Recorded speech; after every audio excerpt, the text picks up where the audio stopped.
Your first $10,000 invested might be the hardest money you ever build, but strangely, it may also be the most important. Not because $10,000 suddenly makes you rich. It doesn't. The real power is what that first $10,000 can start.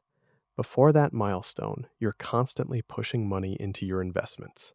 After it, your existing money finally starts pushing back. Imagine two people earning the same income. Both invest $500 every month, but one has already built a $10,000 portfolio. The other is starting from zero.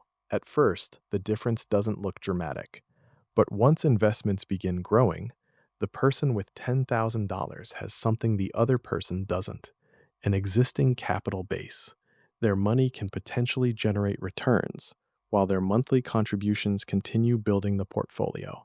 And that's when investing starts becoming a system. Getting from 0 to 10,000 can feel painfully slow. You save 200, then 300, then another 500, and you watch the balance slowly crawl upward. Every month, your money has a choice. It can disappear into spending, or it can move toward investing. The decision may look small, but repeated decisions build the foundation, because income isn't the same as wealth. Your paycheck is what comes in, but your expenses determine what actually stays. If everything gets spent, there's little left to build capital. Now imagine you've invested $10,000. If that investment earns an average 7% in a hypothetical example, that's about $700 of growth in a year, before adding another dollar yourself. And the next year, potential growth can build on a larger amount.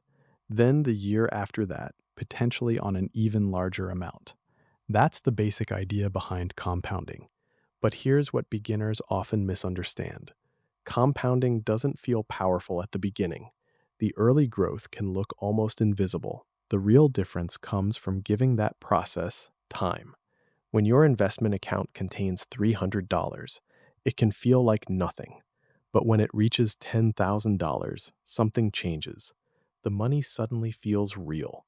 You start paying attention to things you may have ignored before: fees, diversification, risk, and the importance of staying invested for the long term.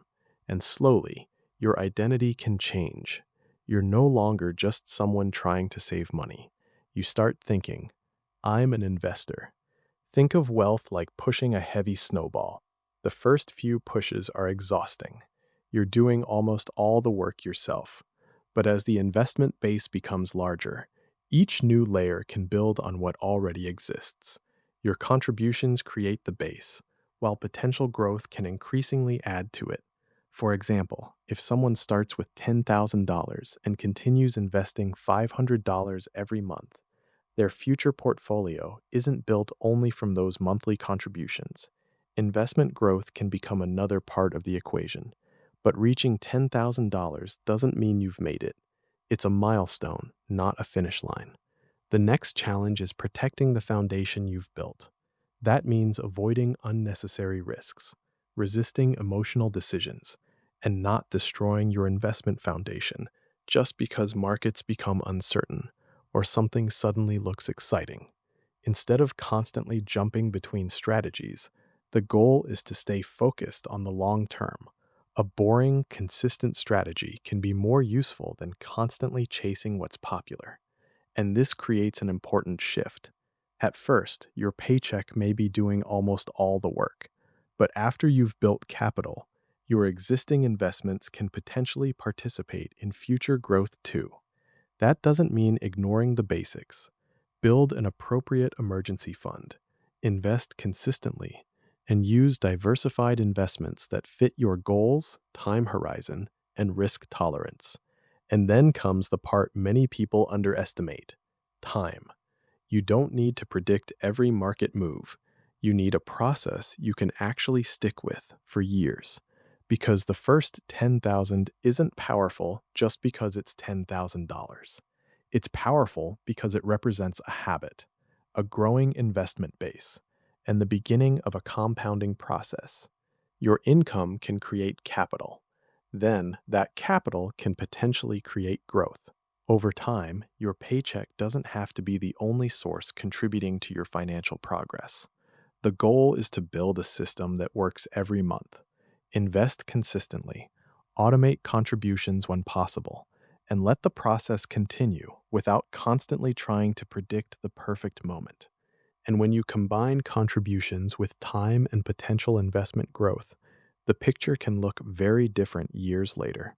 What starts small can become a much larger financial base. That's why $10,000 is not the finish line. It's the beginning of a longer journey. The important question isn't just how you reach it, but what you do after you reach it. Your first $10,000 won't make you financially free, but it can prove something incredibly important. You can build capital, and once your money becomes part of the process, the game begins to change.